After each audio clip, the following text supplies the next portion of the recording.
SV6 news కు స్వాగతం. ముందుగా హెడ్లైన్స్. రామ్ మందిర నిర్మాణంపై కాంగ్రెస్ కూటమి కన్నెర ప్రధాని మోదీ.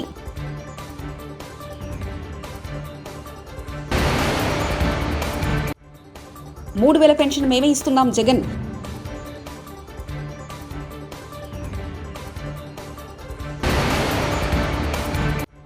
హామీలిచ్చి మర్చిన జగన్ వైఎస్ఆర్కు వారసుడు ఎలా అవుతారు? శర్మిల.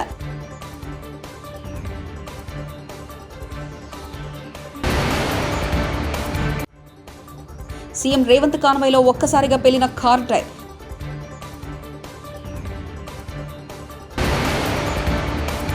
జనసేనకు మెగాస్టార్ భారీ విరాళం. కాంగ్రెస్ పార్టీ ఆధ్వర్యంలో ఇండియా కూటమిపై ప్రధాని నరేంద్ర మోదీ తీవ్రస్థాయిలో ఫైర్ అయ్యారు. అయోధ్యలో రామ మందిర నిర్మాణం వారికి ఇష్టం లేదని మండిపడ్డారు. దేశాన్ని దోచుకునే లైసెన్స్ తమకుందని కాంగ్రెస్ పార్టీ భావించిందని ఆరోపించారు. కానీ బీజేపీ ఆ విధానాన్ని రద్దు చేసిందని వివరించారు. ఛత్తీస్గఢ్లోని బస్తర్లో నిర్వహించిన ఎన్నికల ప్రచారంలో పాల్గొన్న మోదీ ఈ వ్యాఖ్యలు చేశారు. ఛత్తీస్గఢ్ వాసుల 500 ఏళ్ల కళ నెరవేరిందని ప్రధాని ఈ ప్రాంతం రాముడి పూర్వీకుల పుణ్యభూమిగా ప్రసిద్ధిగాంచిందని కొనియాడారు. 500 साल बाद ये सपना पूरा हुआ तो इसकी सबसे अधिक खुशी प्रभु राम के ननिहाल छत्तीसगढ़ को होना बहुत स्वाभाविक है. लेकिन कांग्रेस और इंडी गठबंधन राम मंदिर बनने से बहुत नाराज है. कांग्रेस के शाही परिवार ने राम मंदिर की प्राण प्रतिष्ठा का न्योता ठुकरा दिया. कांग्रेस के जिन नेताओं ने इस कदम को गलत बताया उन्हें पार्टी से निकाल दिया गया. और एकाध दो जो अगर वहां पहुंच गए प्राण प्रतिष्ठा में प्रभु राम के चरणों में सर झुकाया तो उनको 6 साल के लिए पार्टी से निकाल दिया. ये दिखाता है कि कांग्रेस तुष्टीकरण के लिए किसी भी हद को पार कर सकती है. कांग्रेस ने जो घोषणा पत्र बनाया है उसमें भी मुस्लिम लीग की छाप है. తెలంగాణ ముఖ్యమంత్రి రేవంత్ రెడ్డి వికారాబాద్ జిల్లా కొడంగల్లో పర్యటించబోతున్నారు. హైదరాబాద్ నుంచి కొడంగల్ వెళ్తుండగా మార్గ మధ్యంలో సీఎం కాన్వాయ్లో ఓ కారు టైర్ ఒక్కసారిగా పేలిపోయింది. అయితే ఎవరికి ఎలాంటి ప్రమాదం జరగలేదు. డ్రైవర్ అప్రమత్తతో పెను ప్రమాదం తప్పినట్లయింది. మరోవైపు సీఎం భద్రతా సిబ్బంది ఊపిరి పీల్చుకున్నారు. వెంటనే ఆ టైర్ను రిపేర్ చేయడానికి స్థానికంగా ఉన్న మెకానిక్ కు సిబ్బంది పిలిపించారు. ఈ ఘటన జరిగాక ఈ ఒక్క కారు తప్ప మిగిలిన వాహనాలతో రేవంత్ కొడంగల్ చేరుకున్నారు. కొద్దిసేపటి క్రితమే కొడంగల్ పట్టణంలో తన నివాసానికి ముఖ్యమంత్రి చేరుకున్నారు. స్థానిక నేతలు కార్యకర్తలు పెద్ద ఎత్తున తరలివచ్చి రేవంత్ కు ఘన స్వాగతం పలికారు. జనసేన పార్టీ ఎన్నికల నిర్వహణకు మెగాస్టార్ చిరంజీవి ₹5 కోట్ల విరాళం అందజేశారు. జనసేనకు విజయస్తు విజయీభవ అని పవన్ కళ్యాణ్ ను దీవించారు. పవన్ కళ్యాణ్ కు 5 కోట్ల చెక్కును ఆంజనేయ విగ్రహ సమక్షంలో చిరంజీవి అందజేశారు. హైదరాబాద్ శివార్లలో ముచ్చింతలో నిర్విరామంగా విశ్వంబర షూటింగ్ లో చిరంజీవి బిజీగా ఉన్నారు. అన్న ఆశీర్వాదం కోసం షూటింగ్ వద్దకు పవన్ కళ్యాణ్ వెళ్లారు.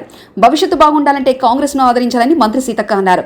సోమవారం మీడియాతో మాట్లాడుతూ పెండింగ్ పనులని పూర్తి చేస్తామన్నారు. జిల్లాను అభివృద్ధిలో అగ్రభాగంలో ఉంచుతామని తెలిపారు.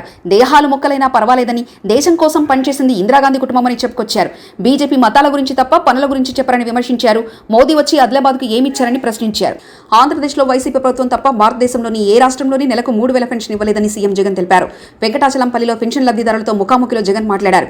56 నెలలుగా మన ప్రభుత్వంలో 1వ తేదీ ఉదయమే పెన్షన్ అందించాం. 66 లక్షల మందికి పైగా పెన్షన్ అందిస్తున్నాం. ఏ రోజైనా చంద్రబాబు అవ్వాతాతల గురించి ఆలోచన చేశాడా అని ఆయన అన్నారు.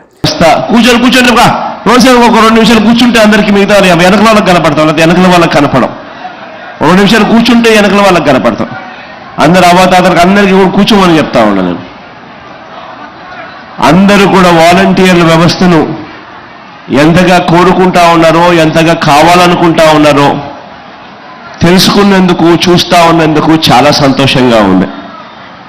ఇదే తేడా ఒక్కసారి గమనించి మనం అడుగుతా ఉన్నా. 14 ఏళ్ళు ముఖ్యమంత్రిగా పరిపాలన చేసిన చంద్రబాబు నాయుడు గారికి 3 సార్లు సీఎంగా నేను సీఎంగా చేశానని చెప్పుకునే ఈ చంద్రబాబు నాయుడు గారికి కనీసం ఏ రోజు కనీసం ఆలోచన కూడా రాలేదు. ఈ మాదిరిగా వాలంటీర్ వ్యవస్థ తీసుకొని రావాలి, ఇంటింటికి మంచి జరగాలి, ఇంటింటికి మంచి చేసే పరిస్థితి రావాలి, లంచాలు లేని వివక్ష లేని వ్యవస్థను తీసుకొని రాగలుగుతాము అన్న ఆలోచన ఏ రోజు రాలా. 14 ఏళ్ళు ముఖ్యమంత్రిగా ఉన్నా కూడా ఆయన ఆలోచనలన్నీ కూడా జన్మభూమి కమిటీలు పెట్టడం, ఆ జన్మభూమి కమిటీల ద్వారా ఆజమాయిషీ చేయించడం, ఆ జన్మభూమి కమిటీల ద్వారా ఒకవైపున లంచాలు తీసుకుంటూ మరోవైపున వివక్ష చూపుతూ ఏ పార్టీ వాళ్ళు అని అడుగుతూ వాళ్ళ పార్టీ మీదకి సంబంధించిన వాళ్ళకు మాత్రమే ఇచ్చే కార్యక్రమం చేయాలని తాపత్రయపడుతూ చివరికి అది కూడా సరిగ్గా చెయ్యక చంద్రబాబు నాయుడు అనే వెలిసి అధాపాతాలోనికి ఎలా వెళ్ళిపోయాడో కూడా మనమంతా కూడా చూస్తూ ఉన్నాం. ఖచ్చితంగా నేను మరొకసారి మీ అందరికీ కూడా మాట చెప్తా ఉన్నాను. మనం మొట్టమొదటి సంతకం మనం చేయబోయేది ప్రమాణ స్వీకారం రోజున వాలంటీర్ వ్యవస్థను పూర్తిగా పునరుద్ధరించే కార్యక్రమానికి మొట్టమొదటి సంతకం చేస్తానని ఈ సందర్భంగా మరొకసారి చెబుతూ మీ అందరి ప్రేమానురాగాలకు ఆప్యాయతలకు మరొకసారి పేరు పేరున హృదయపూర్వకంగా కృతజ్ఞత తెలుపుకుంటూ సెలవు తీసుకుంటాను. ఎవరైనా ఏదైనా రాయాలనుకుంటే మాత్రం ఆ స్లిప్స్ మీద రాసి ఆ బాక్స్లో ఇస్తే ఆ బాక్స్లో నుంచి ముఖ్యమైన సలహాలన్నీ కూడా నా దాకా కూడా వస్తాయి. ఎవరైనా ఏదైనా రాయాలనుకుంటే అది రాయిచ్చు. మీ అందరికీ కూడా రేపు పొద్దున ఉగాది కాబట్టి అందరికీ కూడా ఉగాది శుభాకాంక్షలు అందరికీ కూడా.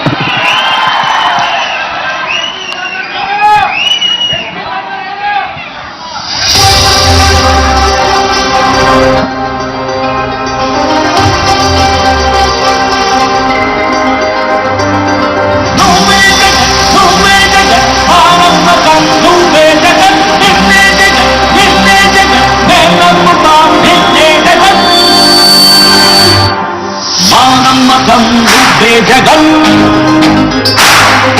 మేం నమ్ముతాం నిన్నే జగన్, మా నమ్మకం నువ్వే జగన్, మేం నమ్ముతాం నిన్నే జగన్,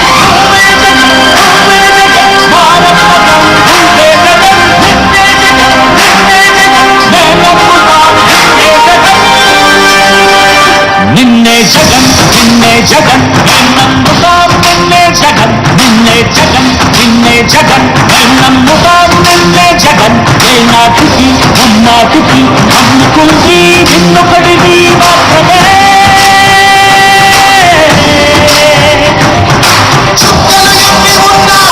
మా కూటిని నువ్వే, మా దిక్కుల నిలబడి తలపడి నిలిచిన నేతవు భాతము దూతము సామి రూపు.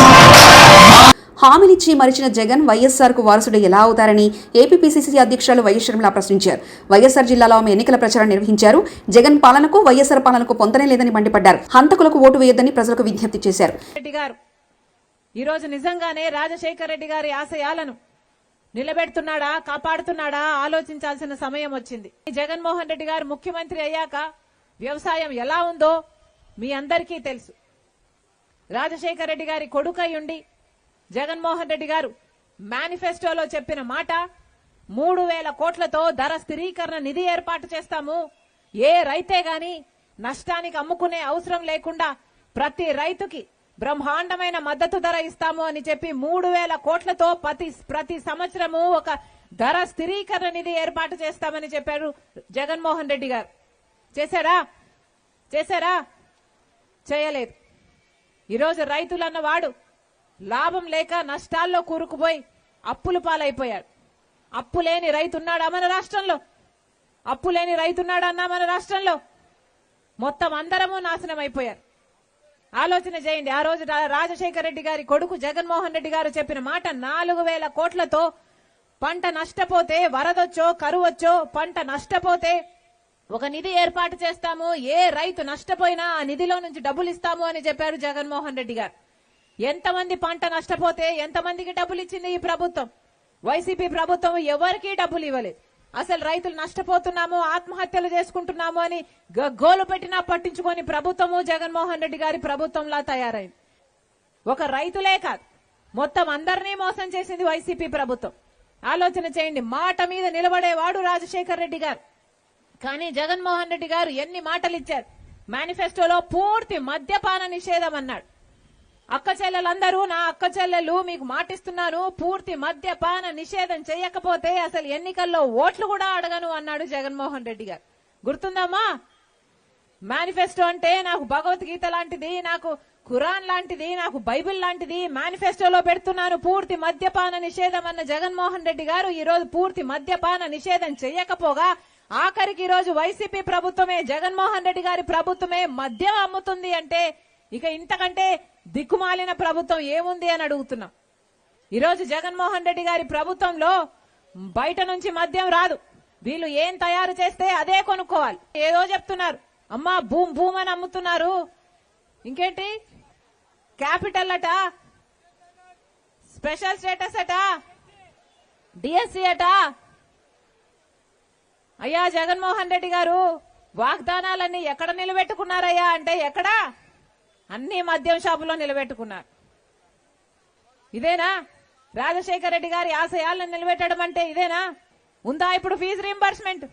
ఇప్పుడు ఫీజు రీంబర్స్మెంట్ లేదు కదా. కనీసం బిడ్డలు కూలీ నాలి చేసి కన్న తల్లిదండ్రులే అప్పు సొప్పు చేసి పిల్లలు చదివించినా కూడా ఉద్యోగాలు రావటం లేదు. ఏం చెప్పాడు జగన్మోహన్ రెడ్డి గారు?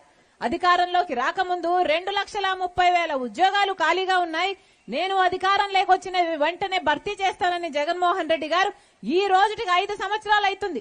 ఈ రోజు వరకు కూడా ఇంకా 2,25,000 ఉద్యోగాలు ఇంకా ఖాళీగానే ఉన్నాయి. మరి ఎందుకు భర్తీ చేయలేదు?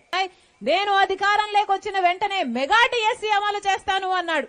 మరి ఈ రోజు ఏమైంది? ఈ రోజు జగన్మోహన్ రెడ్డి గారు 23,000 ఉద్యోగాలు ఖాళీగా ఉంటే మెగా డిఎస్సి ఇస్తానని చెప్పిన వాడు ఈ రోజు దగా డిఎస్సితో 6,000 ఉద్యోగాలకు నోటిఫికేషన్లు ఇచ్చారు. అది కూడా ఎప్పుడు ఇచ్చారు? ఎన్నికలకు ముందు.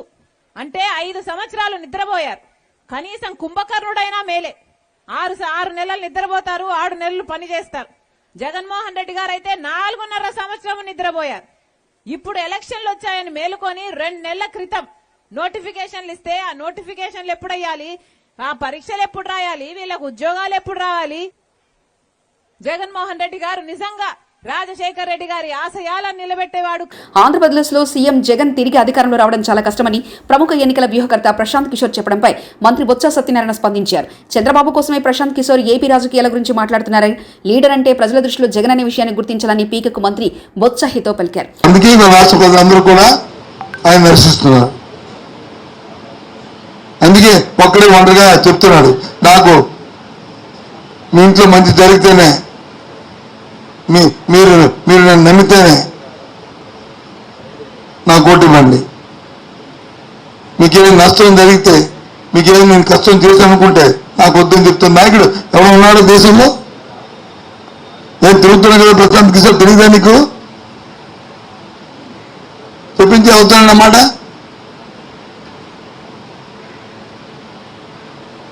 ఎక్కడికి వెళ్తుందో పోతే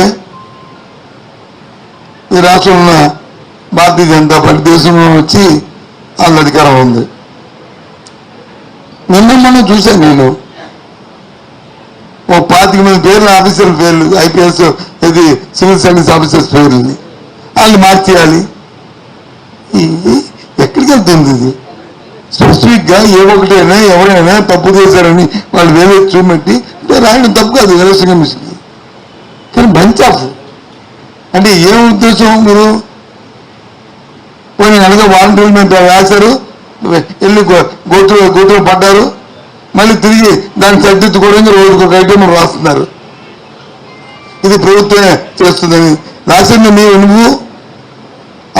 ఆ పెన్షన్ 10 పెన్షన్ కంటే చేసింది చంద్రబాబు నాయుడు అని అంటుకో, మళ్ళీ తిరిగి బయటకు వచ్చి దాన్ని నా కింద పడి మీద పడడానికి నానా బాధపడతాను. ఇక్కడ ఏంటి అమ్మన్నాడు, ఏం చేశారు? మళ్ళీ ఐపీఎస్ ఆఫీసర్, ఆ ఆఫీసర్లోనే జగన్మోహన్ రెడ్డి వచ్చి వాళ్ళని అపాయింట్ అయ్యారా? వాళ్ళ సర్వీసెస్ జగన్మోహన్ రెడ్డి కంటే చంద్రబాబు నాయుడు ముఖ్యమంత్రి ఉన్నప్పుడు చేసిన ఆఫీసర్లే కదా అందరూ. రామ్ మందిర నిర్మాణంపై కాంగ్రెస్ కూటమి కన్నెర ప్రధాని మోదీ.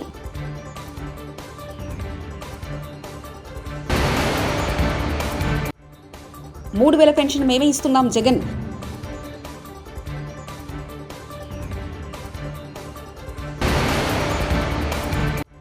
హామీలిచ్చి మర్చిన జగన్ వైఎస్ఆర్ కు వారసుడు ఎలా అవుతారు? శర్మిల.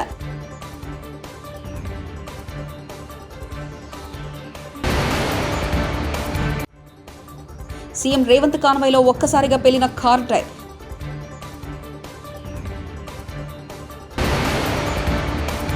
జనసేనకు మెగాస్టార్ భారీ విరాళం. ఇవి బులెటిన్ విశేషాలు. చూస్తూనే ఉండండి SV6 న్యూస్.